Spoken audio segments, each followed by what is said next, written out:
The movie starts with several news channels reporting about a deadly virus named the Saharan flu. The flu, which has a 100% fatality rate, has decimated the Earth, and it is believed that almost 3 billion people have passed away. Now, with the human population dwindling at a rapid rate, the United States government has devised a plan to save the race. They have decided to build 500,000 bunkers, and a lottery will be conducted to select the people who will be staying in them. Each bunker will have only one inhabitant, and they will have to live there until the flu subsides. Once everything is back to normal, the people will be gathered again for a repopulation program. We are then shown the interior of the fallout bunker, which has enough supplies stored in it to last an astonishing 70 years. The bathroom has access to a 24-hour water supply, which is recycled and used again. For electricity, the inhabitants of the bunker are made to do regular exercise. When it comes to food, they are simply fed with a protein shake called Suppleval, which emerges from a tap. The bunker also has accurate weather representations. When it's morning, a sunny environment will be shown, and when it's night, the room becomes completely dark. This helps the inhabitants control their sleep patterns. Cut to several years later, we are shown a group of 7 people chatting through a video conference. Although all of them are living in their separate bunkers, they do everything with the consent of one another. The 7 people are named after their respective cities, and Boston, a strict but soft-hearted guy, is their leader. In one of these conferences, an aggressive man from the group named Orlando berates all of his friends. He also mentions that the outside world will never revert back to normal, hence they're trapped here their entire life. Boston and the others try to calm him down, but Orlando does not listen. Instead, he reveals his gruesome past, where he killed 15 people and got a life sentence. One of the group members, Atlanta, who is an extremely religious woman, gets angry and confronts Orlando about the murders. The deranged killer simply replies that it gave him pleasure. Hearing this, the group gets disgusted, as they wish to get rid of Orlando once and for all. Luckily, there is an IT expert in the group who goes by the name Denver. He mentions that he has learned how to hack basic things and can possibly turn off Orlando's transmission. However, there is a catch. If he turns off the transmission once, it will be impossible to get it back again. This means that if Orlando's video calling ability is turned off, he may have to live the rest of his life alone, without anyone to talk to. And you can be sure that's going to make him want to kill more people later. The decision is a very tough one, so the group decides to take it to a vote. 3 people, Boston, Atlanta, and a man named Chicago, vote for Orlando's transmission to be cut off. However, a woman named Phoenix and another man, Houston, claim that the punishment is simply too severe, and hence vote against it. This leaves the decision up to the hacker, Denver's vote. But before he can speak, Orlando himself orders the group to cut off the transmission, claiming that he is sick of seeing their boring faces. Obliging to his request, Denver hacks the system and makes Orlando disappear forever.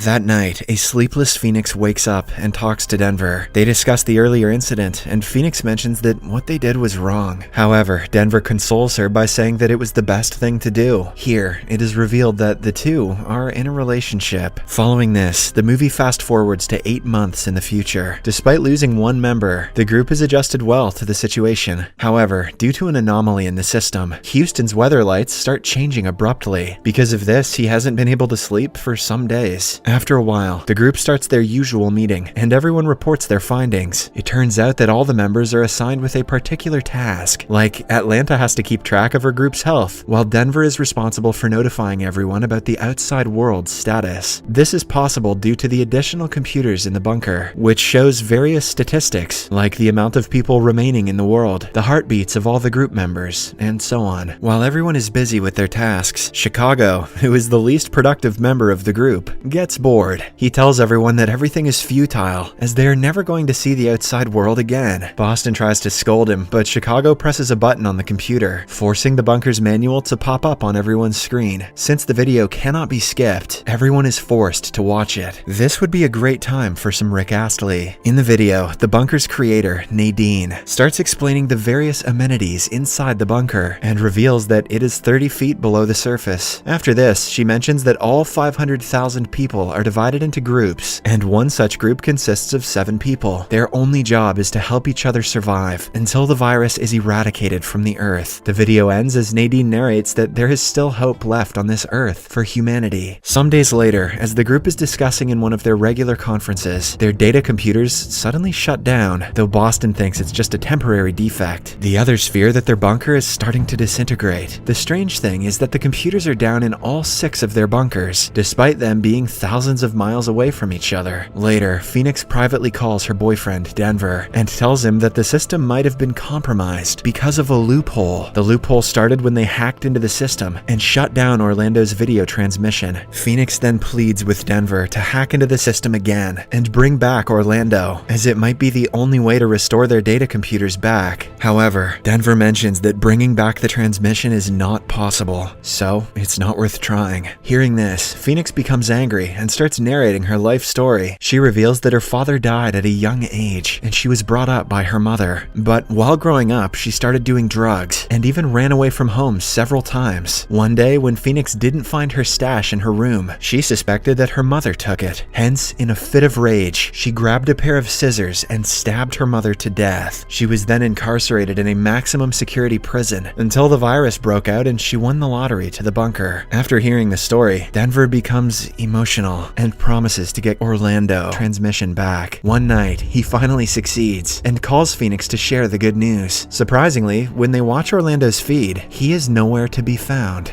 In the next scene, the couple shows the feed to the rest of the group, and as expected, Boston is not happy that they took the decision without informing anyone. He is especially angry at Denver for hacking the system once again. However, the couple simply reply that they don't care about voting anymore. At night, Phoenix once again calls Denver and asks him if he can retrieve some of Orlando's personal videos that he had recorded. She mentions that the videos might reveal a clue as to where he went. Denver obliges and immediately gets to work. He puts those supreme hacking skills to the test and eventually manages to download several of Orlando's personal videos. Then, the couple starts watching the videos one by one. Most of them are just Orlando working out without his shirt on. Phew, goddamn. But in the last clip, the video is suddenly cut and only Orlando's screams can be heard. When the video comes back on, he has already vanished. It appears as if someone or something took him away, and not even all that working out could save him. The next morning, the entire group discusses the strange video, and everyone's opinions are divided. Boston believes that they are safe in the bunker, and that they are simply overthinking, but Phoenix asserts that they have to find a way to escape before it's too late. On the other hand, Houston has started to go crazy because of his damaged weather lights. He has not slept in over a week, and as a result, he too supports Phoenix's plan of escaping. However, Boston orders everyone to stand down until they have conclusive proof. Unfortunately, things take a turn for the worse that night, as a now deranged Houston starts banging his head on the wall. Everyone pleads with him to stop, but at this point, he has lost his sanity. Just then, Houston's video transmission gets interrupted, and audio of someone barging inside his bunker is heard. When the video is back on, Houston is already gone, just like Orlando. This shocks the group, and now they finally believe that something is up. The following morning, Phoenix takes charge of the group and instructs everyone to find something in their bunker from which they can escape. Apart from the lazy Chicago, everyone agrees, and they start inspecting their places. The religious woman, Atlanta, is the first one to find a lead. She breaks open a pipe through which the Suplavol protein is regulated in her bunker. As the entire group watches closely, Atlanta peeks through the pipe and notices that there is a vacuum space on the other side. This confuses everyone, as the bunker is supposed to be 30 feet buried beneath the surface. But before they can ask anything, Atlanta's transmission is cut and someone forcefully takes her away. Witnessing this, the remaining group is devastated as they realize that anyone can be apprehended at any time. In particular, Chicago has lost hope for life. He slowly proceeds near the main door and commits the unthinkable, leaving everyone devastated. Now, only 3 people are remaining in the group. Although Boston and Phoenix have accepted their fates, Denver is not ready to give up so easily. He starts hacking into the system with all his expertise and finally achieves a breakthrough. He summons his distraught friends via a conference call and reveals that he has managed to hack into other survivors' bunkers. Phoenix and Boston don't believe him, but when Denver shows them the live transmission of some other survivors, they are taken aback. Denver then reveals a strange thing. Although he hacked into the entire system, he was only able to find 1,000 bunkers instead of the mentioned 500,000.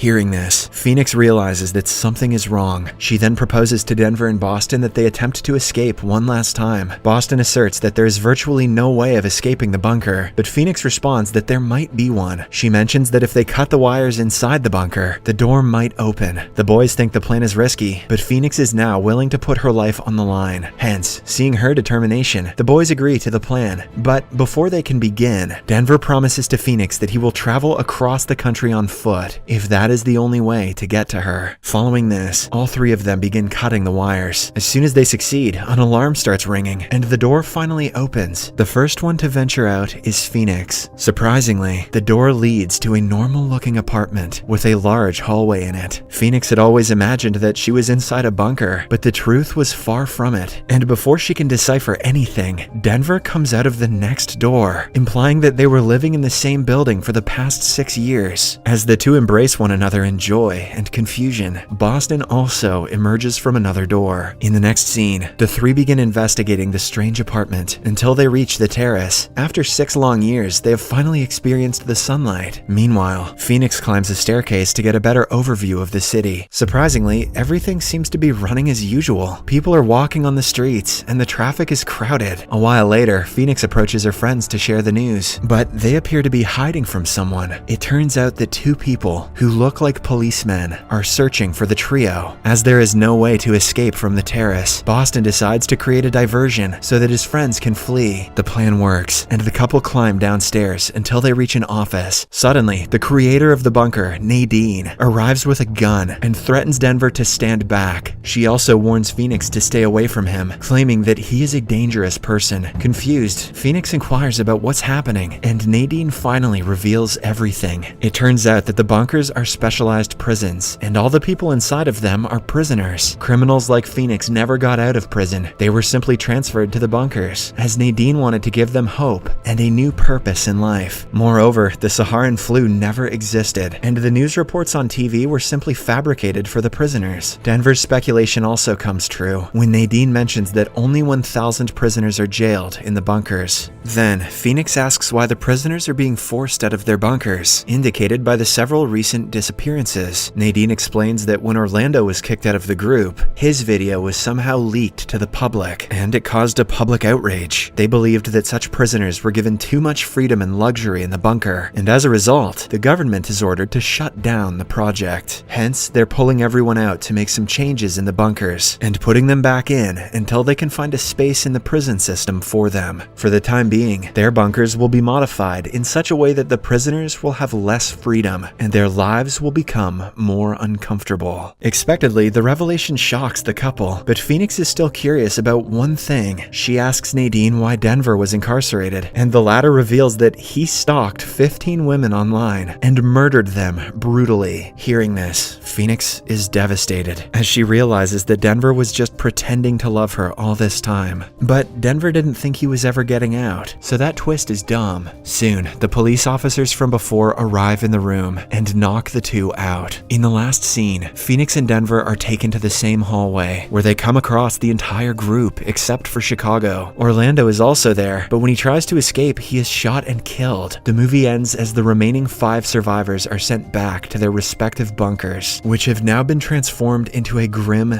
terrorizing room. Subscribe for more videos like this, turn on notifications, and leave a like to help the channel out. Thank you for watching.